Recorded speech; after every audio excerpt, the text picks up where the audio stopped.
Hola, hola gente, ¿cómo están? Espero que muy bien, yo estoy bien, si a alguien le interesa.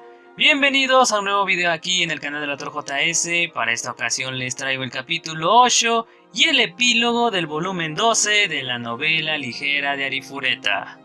Sí, es el último capítulo de la trama principal, pero tranquilos, todavía no acaba el volumen 12. Veamos, nos quedamos en el final de la batalla de Tío, donde sacó su transformación definitiva, se convirtió en un dios dragón y así finalmente acabar con el demonio Freyd Badwa y su dragón Uranus.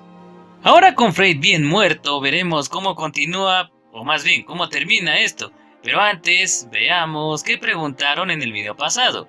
La primera pregunta es de Leon Bull, saludos, y dice: ¿qué magia antigua me gustaría poseer o en caso de tenerlas todas, qué magia conceptual crearía? Si pudiera tener una, sería la magia espacial. Así podré ir a donde yo quiera. Los límites te los pones tú. En cuanto a qué magia conceptual crearía, no sé, esa está difícil, ya que si la tuviera básicamente sería una especie de dios. Yo crearía un botón de reinicio. Veo que mi mundo se está yendo a la mierda, se comunican usando solo memes, solo hay videoreacciones en YouTube. Diría: reiníciate mundo. ¿Y ustedes qué crearían o qué magia antigua les gustaría tener? El siguiente comentario es de Gastón Rodríguez, saludos, y pregunta: ¿cuál es mi anime favorito? ¿Y qué cliché más me gusta? ¿Y cuál es el que más odio? No he visto tanto anime, pero diría que mi favorito ha sido Akame ga Kill. Es el que más veces he visto. Chuta, qué bueno que estuvo, Y tranquilo, no estoy pidiendo recomendaciones ni nada. Ahora, en cuanto a los clichés, el que más me gusta diría que es cuando el protagonista llega justo a tiempo o en el último minuto. Creo que es el más usado en el mundo mundial, pero si se hace bien, queda chévere. En cuanto al que más odio, sería las evangelizaciones estúpidas. Está bien que a veces el malo se redima de lo que ha hecho, pero a veces eso termina arruinando a un buen villano y no le dan un final digno. El último comentario es de Cefas24, saludos, y pregunta: ¿cómo será la reacción de los padres de Hajime, creo que es ahí, al conocer a todo el harem y saber que son abuelos? Bueno, al principio no se lo creen debido a la personalidad de cada una, pero una vez que conocen a Miu, aceptan que son abuelos y su hijo tiene como 8 esposas. Al final aceptan a todas con gusto y se forma una gran familia. Y bueno, esa fue la sección de preguntas. Ahora sí, vamos con el relato de este capítulo 8 y el epílogo. Espero lo disfruten mucho, que le den me gusta, se suscriban, lo compartan, lo que sea, para que podamos llegar a más gente. Entonces, ya sin más que decir, ¡comencemos! Volumen 12 de la novela ligera de Arifureta. Capítulo 8. Una ayuda inesperada. Tío-san, ¿no se te está acabando el tiempo? Xie preguntó por telepatía. En ese momento se encontraba dentro de una de las escamas del cuello de Tío. Había sido transferida allí del mismo modo que Tío había transferido todo el equipo que llevaba cuando se transformó. Sí, no puedo mantener esta forma mucho tiempo. Acabemos con los enemigos restantes lo antes posible. Tío tenía como mucho 10 segundos más antes de que su transformación se acabara. El ejército de monstruos se había reducido a una centésima parte de su tamaño y apenas quedaban 10.000 de ellos. Tío podría acabar con ellos fácilmente, mientras creaba más tornados y tormentas de fuego. Lanzó un rugido triunfal y empezó a reunir todo el maná que pudo a su alrededor. Ese rugido también detuvo a los monstruos que trataban de huir y miraron al enorme círculo negro que Tío había creado sobre ella. Ese círculo se redujo a un punto minúsculo y Tío creó otro círculo que volvió a reducir. Repitió el proceso varias veces y el aire a su alrededor empezó a retumbar. Se detuvo un momento mientras terminaba de cargar y luego liberó una ráfaga esférica de aliento tan poderosa que borró todo el sonido. Su maná negro como la noche cubrió cada centímetro de la dimensión de la isla flotante, destruyendo todo lo que estaba a la vista. Ningún monstruo pudo escapar de la ira de Tío, ni pudo hacer nada para defenderse de ella. Todas las criaturas vivas que se encontraban a su alcance fueron inmediata y totalmente aniquiladas. Finalmente, la ola de destrucción llegó a su final. Tío se quejó diciendo que estaba al límite y la tormenta de fuego y rayos que había cubierto el cielo se desvaneció de repente. Los tornados de fuego también se apagaron, al igual que las llamas que habían estado quemando a todos los monstruos de las islas. Del cuerpo de Tío salió una ráfaga de maná negro y su forma de dragón se dispersó, escupiendo a Shia y a ella hacia el cielo. Naturalmente, como resultado, las dos empezaron a caer. ¡Tío-san! ¡Todavía estamos en el aire! ¡Oh, maldición! No me quedan fuerzas para detener nuestro descenso. Shia, ayúdame. ¡Estás jodiendo! A mí tampoco me quedan fuerzas. Habría sido mejor que Tío hubiera aterrizado antes de cancelar su transformación, pero realmente había llegado a su límite de tiempo. No podría haber aguantado más aunque lo hubiera intentado. No te preocupes, Shia. Podemos hacer que uno de mis familiares negros nos recoja. Ah, cierto. Me había olvidado de ellos. Vengan mis dragones negros, rescátennos. Por desgracia, los dragones de Tío no respondieron. Ella les había ordenado evacuar lejos del campo de batalla, cuando se había transformado para asegurarse de que no quedaran atrapados en su ataque, que era también la razón por la que Fred había pensado que huirían después de ser golpeada por el aliento de Uranus. Shea y Tío intercambiaron miradas. Al darse cuenta de que los dragones negros estaban demasiado lejos para salvarlas, ambas se pusieron pálidas con expresiones rígidas. ¡No! ¡Por fin hemos ganado! ¡No quiero morir así! ¡Los Skyward, Shia! ¡Saca tu Skyward! ¡No tengo fuerzas ni para agarrarlo! Yo tampoco, pero ¿qué pasa si lo invocas justo debajo de nosotras para que aterricemos en él? Supongo que esa es nuestra única opción. Claro, tanto Tío como Shia estaban demasiado agotadas para moverse, pero Tío estaba totalmente agotada de maná, mientras que a Shia aún le quedaba un poquito. No era suficiente para agarrar a Tío y usar aerodinámica con seguridad al suelo, pero era suficiente para convocar y activar su Skyward.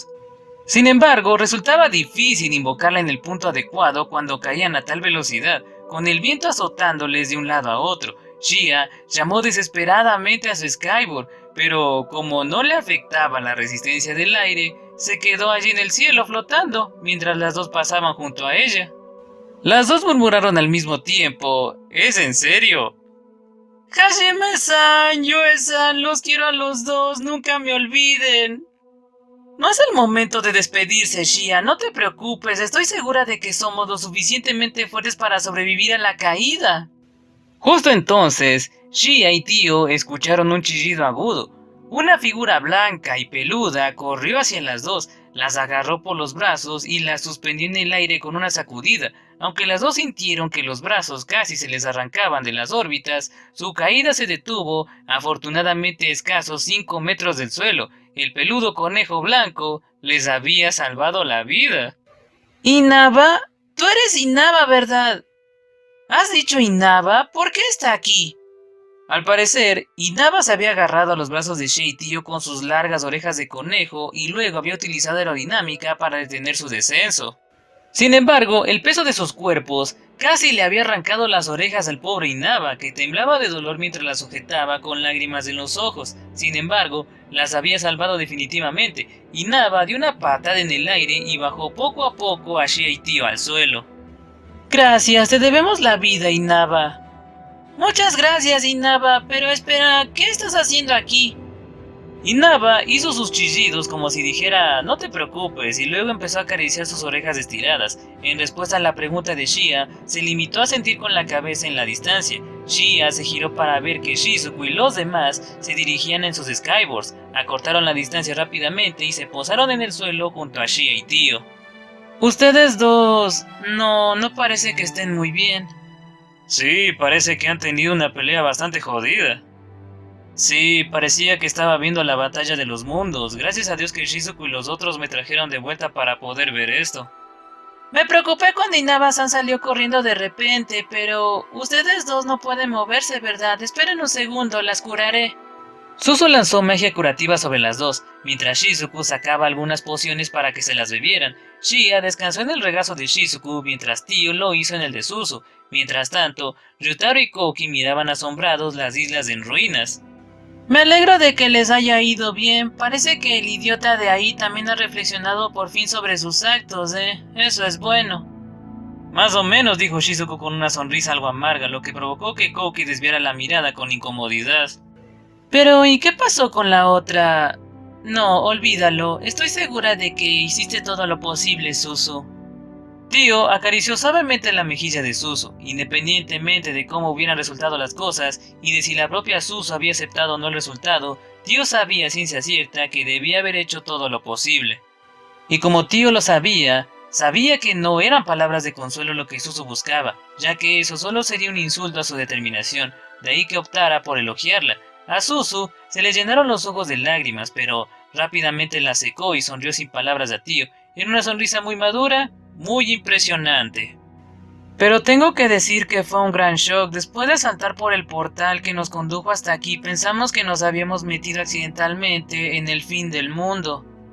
No podía creer lo que veía en mis ojos, era como si hubiéramos sido enviados directamente al infierno. Ese elegante dragón negro eras tú, ¿verdad, tío-san? Sí, lo era. Originalmente había planeado revelar esa forma después de que hubiéramos alcanzado al maestro para ayudarlo a luchar contra Hit, pero supongo que valió la pena usarlo aquí, si eso significaba deshacerse de todo el suministro de monstruos del santuario. Fue en ese momento cuando Shizuku y los demás se dieron cuenta de que el nivel del campo de batalla en el que habían estado luchando era completamente diferente al que habían enfrentado Tio y Shia, y una mirada de asombro apareció en sus rostros. De todos modos, me impresiona que hayan llegado aquí tan rápido, ni siquiera tenían la brújula para guiarse. La mayoría de zonas que Shi y los demás habían atravesado eran verdaderos laberintos. Aunque habían matado a todos los obstáculos que habitaban esas zonas, a Shizuko y a los demás les habría llevado más tiempo alcanzarlas.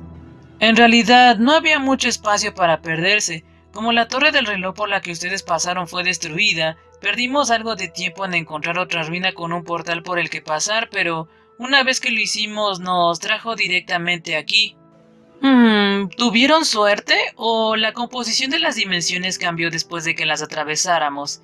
En cualquier caso, esto fue bueno para nosotras. Si no hubieras llegado aquí tan rápido como lo hiciste, podríamos haber terminado salpicadas en el suelo. Realmente no es el tipo de cosas de las que deberías reírte, tío-san. Y a todo esto, ¿dónde está Hajime? Estaba claro para Shizuku que esa había sido la pregunta más importante en su mente desde que había llegado, pero se había contenido porque Tio y Shia habían necesitado atención inmediata. La expresión de Suzu y de los demás se endureció. Viendo que Shia y Tio habían sobrevivido, Shizuku dudaba que Hajime hubiera muerto, pero... Oh, vaya, probablemente deberíamos haberlo mencionado antes, ¿eh? En efecto, lamentamos haberte preocupado. Shia y Tio hicieron un breve resumen de lo que había sucedido antes de que llegaran Shizuku y los demás. Ya veo, deberíamos darnos prisa y alcanzarlo entonces. Los demás asintieron a las palabras de Shizuku, pero justo en ese momento se escuchó un fuerte ruido de fondo y toda la dimensión empezó a temblar. Shia y los demás miraron a su alrededor y se pusieron nerviosos. Podían ver cómo se formaban grietas en el cielo y parecía que toda la dimensión estaba empezando a desmoronarse. Además, las islas que habían sido dañadas en el combate no pudieron resistir el terremoto dimensional y empezaron a desmoronarse. Shia y los demás se apresuraron a sacar sus Skyboards y se elevaron en el aire. ¡Esperen un momento! ¿Esa es... la superficie? Todos miraron hacia abajo a las palabras de Suzu. El mar de nubes se había separado por fin y al dispersarse, la zona que había debajo se hizo visible. Sin embargo, el cielo de abajo estaba distorsionado, como si todo el mundo lo estuviera mirando a través de una lente de ojo de pez, y muy por debajo de ese espacio distorsionado había una visión familiar. Suzu y los demás pudieron ver una fortaleza situada en medio de una llanura. Había miles y miles de personas luchando contra un ejército de apóstoles, pero entonces la distorsión se desvaneció de repente y otras distorsiones aparecieron en otras partes del cielo en múltiples lugares. Mostraban las dimensiones por las que Shi y los demás habían pasado, así como otras zonas que no reconocían. El ominoso estruendo se hizo más fuerte y las distorsiones que conectaban con otras dimensiones empezaron a aparecer y desaparecer con más rapidez y frecuencia que nunca. Apuesto a que esto es obra de Hajime-san, debe haber empezado a luchar contra Hit. Efectivamente, este santuario es una creación de Hit, por lo que es lógico que él tenga la mayor influencia sobre este espacio. Si se ha vuelto tan inestable, entonces es muy probable que Hid esté siendo acorralado. Por supuesto, Tío no tenía pruebas para respaldar su teoría. Esta dimensión podría haber estado simplemente disolviéndose porque Hid había comenzado a ejecutar la etapa final de su plan para destruir este mundo. Sin embargo, nadie pensó en ello ni por un momento. Todos sonrieron seguros de que Shi y Tío tenían razón. Será mejor que nos demos prisa entonces o nos perderemos todo el combate. Sí, salgamos de aquí y reunámonos con Nagumo-kun. Todos empezaron a dirigirse hacia el obelisco. La isla en la que se encontraba se había desmoronado, por lo que ahora era simplemente un pilar de color blanco puro que flotaba en el aire. Shia todavía estaba un poco mareada, así que tuvo que apoyarse en el hombro de Shizuku y montar en su Skyboard, pero aún así alargó la mano para tocar el obelisco sin dudarlo. Sin embargo, no ocurrió nada cuando Shia tocó el obelisco. La última vez que Hajime había comprobado la brújula, esta había apuntado sin duda a este obelisco, y los portales que Shi y los demás habían atravesado en su camino hacia aquí no habían requerido ninguna regla de activación especial. Desconcertada, Shia volvió a tocar el obelisco. Shizuku, Suzu, Tio, Ryutaro y Koki también lo intentaron, pero de nuevo, no ocurrió nada. Shia gritaba "¿Por qué no funcionas?" mientras golpeaba el obelisco una y otra vez. Puede que tenga algo que ver con la razón por la que esta dimensión se ha vuelto tan inestable. Hay más obeliscos en las otras islas, veamos si alguno de ellos sigue funcionando. Aunque Tío tenía el mal presentimiento de que podrían estar atrapados aquí, aún así todos se separaron para probar los otros obeliscos en la distancia. Por desgracia, ninguno se activó, y para empeorar las cosas, las grietas en el cielo se estaban haciendo tan grandes que estaban rompiendo trozos del cielo. Y no había nada más que oscuridad más allá de esos segmentos destrozados. Si los mirabas fijamente en tiempo suficiente, no parecían más que agujeros negros, pero como prueba, Shizuku intentó lanzar un guijarro a uno de ellos. Parece que todo lo que entra ahí se desintegra. La piedra se había convertido en polvo y se había desvanecido tan pronto como había golpeado la negrura. Esto no tiene muy buena pinta, ¿verdad? Sí, dudo que seamos de algún modo especiales y que no nos borren si intentamos entrar ahí. ¿Qué hay del obelisco que usamos para entrar aquí? A la sugerencia de Suzu, todos se dirigieron apresuradamente hacia allí. Ahora mismo estaban más preocupados por su supervivencia inmediata que por alcanzar a Hajime. Aunque el retroceso les hiciera perder el tiempo, escapar de esta dimensión era su máxima prioridad. Mientras se apresuraban a volver al obelisco del comienzo, la destrucción de la dimensión comenzó a acelerarse. Era como una jaula que se estrechaba lentamente a su alrededor. Las islas flotantes fueron engullidas y destruidas una tras otra. El grupo tuvo que dar varios rodeos cuando el espacio justo delante de ellos se agrietó y se hizo pedazos, dejando al descubierto solo la negrura, pero finalmente llegaron al obelisco que conducía a las ruinas abandonadas, pero, por desgracia, ese tampoco se activó. ¡Oh no! ¡Ni siquiera podemos volver! La voz de Koki estaba teñida de desesperación. Una distorsión cerca del obelisco mostró a Shia y a los demás las ruinas abandonadas de las que habían salido. Parecía que esa dimensión también se estaba destruyendo. No era solo aquí, entonces no. Todo el santuario de Hid se estaba desmoronando. ¿Podría ser este el fin de nuestra historia? Koki preguntó resignándose a su sombrío destino. Nadie se atrevió a contradecirle. No había salida, y ninguno de ellos no podía hacer nada. Shizuku, Suzu y Ryutaro apretaron los dientes con frustración. ¡Cálmense! ¡Todavía hay esperanza! Los cuatro amigos de la infancia levantaron la vista de repente a las palabras de Shia. Ella miraba al cielo que se desmoronaba con la mirada determinada. Sí, todavía la hay. Puede que el maestro acabe derrotando a Hid antes de que este lugar se derrumbe y vuelva con Yue a rescatarnos. Tío miraba al cielo, su fe en Hajime y Yue era inquebrantable. Sí, además, no es que estemos totalmente sin opciones. Si las cosas se ponen realmente mal, podemos sumergirnos en una de las distorsiones que están conectadas a Tortus. Bueno, ese sí es un plan. Si vamos a morir de todos modos, más vale que lo intentemos. Sí, pero que sea nuestro último recurso. Además, no estoy segura de que sirva de algo, pero intentaré poner una barrera a nuestro alrededor cuando saltemos. Sí, es una buena idea. Tienes razón. No podemos rendirnos. Ayudaré a reforzar tu barrera. No importaba lo desesperada que pareciera la situación, seguirían luchando hasta el final. Esa había sido siempre la forma de actuar de Hajime, y era la lección más importante que Shizuku y los demás habían aprendido desde que fueron convocados a Tortus. El grupo pudo encontrar fácilmente una distorsión que estaba conectada a Tortus y probablemente debido al acelerado colapso de la dimensión, la distorsión no estaba desapareciendo, así que podían esperar allí. Justo cuando se preparaban para saltar a través de ella, alguien vino a buscarlos, aunque no era la persona que esperaban. ¿Qué es eso? ¿Hay algo volando hacia aquí? Efectivamente, algo parecía acercarse a ellos desde el suelo. En el momento en que Tio y los demás se dieron cuenta de ello, se produjo un estallido de luz que hizo que todos se taparan los ojos. Cuando se acostumbraron a la luz, el grupo miró hacia abajo para ver una única flecha que se abría paso a través de la distorsión espacial. Espera, esa no es... Shia reconoció esa flecha, y solo había una persona que poseía el resto de esas flechas impregnadas de magia conceptual, que eran copias inferiores de un artefacto que hace tiempo se había perdido. La flecha hizo un agujero en la distorsión y un diminuto golem vestido con una túnica y una máscara de cara sonriente apareció en la dimensión que se desmoronaba, en la que se encontraban Shia y los demás. Se puso la mano derecha en la cadera, levantó un pie en el aire, hizo un signo de amor y paz con la mano izquierda y guiñó un ojo. Shia habría reconocido esa pose súper molesta en cualquier lugar. ¡Hola! ¿Cómo les va? La hermosa maga genio favorita de todos, Milady Raizen, está aquí. La última libertadora con vida, Milady Raizen, había llegado. Volumen 12 de la novela ligera de Arifureta. Epílogo. Mi santuario.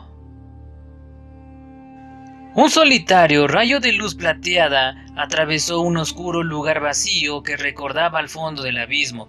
Parecía venir de la nada y creó una línea recta hacia el suelo, que era un gran pilar blanco. Al llegar a la cima del pilar, la luz se dispersó y una figura arrodillada apareció en el centro del pilar. Era Hajime. Hajime desenfundó a Don Elishlag y luego miró a su alrededor con cautela. Incluso sin usar su habilidad de visión nocturna, podía ver con sorprendente claridad. Había un único camino blanco que se extendía desde el pilar, que se convertía en una larga escalera. Hajime no podía percibir a nadie ni nada en las cercanías, ni detectó ninguna fuente de calor o maná. Por lo que pudo ver, no había ninguna trampa en la escalera ni en el camino. Así pues se puso lentamente en pie y comenzó a caminar hacia adelante. La pura oscuridad que le rodeaba le resultaba nostálgica. Después de todo, Hajime había conocido a Yue en las oscuras profundidades del abismo. Cuando había abierto la puerta de su sello, aquel único rayo de luz que había brillado había iluminado a la dorada princesa vampiro. El solitario sendero blanco que atravesaba la oscuridad circundante le recordó a Hajime aquel encuentro, y ese recuerdo le hizo revivir todas las demás memorias. Sus ojos carmesí que le habían mirado fijamente, su voz apagada que al principio sonaba desapasionada, pero que Hajime aprendió rápidamente que estaba llena de emoción, su mirada seductora y sus labios carnosos y la forma en que se sonrojaba un poco cada vez que él la llamaba, su fachada distante que rápidamente se desmoronaba por lo mucho que le gustaba burlarse de la gente. Su hermoso perfil mientras luchaba, envuelto en luz dorada, la forma en que hinchaba el pecho con orgullo cada vez que lograba algo, el afecto que vertía en su voz cada vez que pronunciaba su nombre. Los ojos de Hajime brillaban de emoción mientras avanzaba con cautela por el silencioso pasillo. Le invadía a la vez la nostalgia por su amada y el deseo ardiente de matar a su enemigo de la forma más brutal posible. En poco tiempo, Hajime llegó a las escaleras y comenzó a subirlas. Con cada paso que daba, sus dos ardientes deseos se hacían más y más fuertes. La parte superior de la escalera estaba envuelta en una tenue luz. Hajime entró en esa luz sin dudarlo. Un mundo cegadoramente blanco llenó su visión al entrar en una nueva dimensión. Todo lo que le rodeaba hasta donde podía ver era blanco puro. Era difícil calibrar la distancia y aunque el suelo bajo él era sólido, era difícil distinguirlo cuando miraba hacia abajo porque no parecía diferente del resto de su entorno. No podía evitar la sensación de que iba a empezar a caer sin parar en cualquier momento. Solo había una mancha negra en toda esta dimensión blanca y pura. Bienvenido al corazón de mi santuario. Habló una voz llena de alegría y rabia a partes iguales. Esa voz pertenecía a la persona por la que Hajime había pasado tanto para encontrar, pero al mismo tiempo sonaba completamente distinta a ella. Era como si un ruido no deseado hubiera interrumpido una sinfonía perfecta. Había un altar escalonado a unas decenas de metros frente a él. Encima de él había un trono, y la dueña de esa voz estaba sentada en el trono. Sonreía débilmente, con la barbilla apoyada en las manos y las piernas cruzadas. Aquella sonrisa tenía algo hechizante, pero no lo era de la misma manera que Hajime recordaba. Has hecho bien en llegar hasta aquí, irregular. Llevaba un vestido negro que dejaba al descubierto sus hombros blancos como la porcelana y tenía un escote muy pronunciado que mostraba un pecho sorprendentemente grande. Se abría en la parte inferior para mostrar también sus esbeltas piernas, y aunque era relativamente delgada, seguía teniendo curvas en todos los lugares adecuados. Hajime estaba mirando una versión adulta de Yue. Ok, gente, y eso fue el capítulo 8 y el epílogo del volumen 12 de la novela ligera de Rifureta. Bueno, tuvimos la esperada aparición de Milady Raizen para salvar a Shia y los demás que ya estaban al borde de caer en un agujero negro. Además, pudimos notar cómo va la pelea de Hajime contra Ejid, ya que se está empezando a destruir el santuario. Ya al final, en el epílogo, vimos la llegada de Hajime al corazón del santuario y encontró a Ejid en su trono, claro, en el cuerpo de Yue. Sin embargo, vimos que el cabronazo aprovechó para cambiarle el cuerpo a Yue y ya dejó de ser una loli. Pero bueno, lamentablemente ya tocará ver la batalla final para el último volumen. Bueno, ya que el video duró menos de lo que pensaba, voy a responder las otras preguntas que me hicieron. A ver, Miguel Antonio Rojas pregunta: si tuviera que escoger algún trabajo del grupo protagónico, ¿cuál sería y por qué? Creo que elegiría el trabajo de Shizuku, maestro espadachín, para repartirles y partirles con mi gran espada. Pero si tuviera que elegir otra, no sería del grupo protagónico, elegiría el de Kousuke Gendo, así sería un asesino ninja. Las últimas preguntas son de Liz Warcraft, que dice: ¿cómo reaccionarán los padres de Hajime cuando conozcan a las familias de Shia y Tio? Pues, como los padres de Hajime son bien otakus, quedan fascinados, y todo lo que ven en Tortus lo usan de inspiración, la madre para sus historias de manga y el padre para su compañía de videojuegos. La otra pregunta es: ¿quién da toda la explicación de la invocación a las familias cuando regresen a la Tierra, Hajime o la profe Aiko? Bueno, cada estudiante se encarga de explicarles lo que pasó a sus respectivas familias, mientras que Hajime y Aiko solo lo hacen con las familias de los estudiantes que murieron.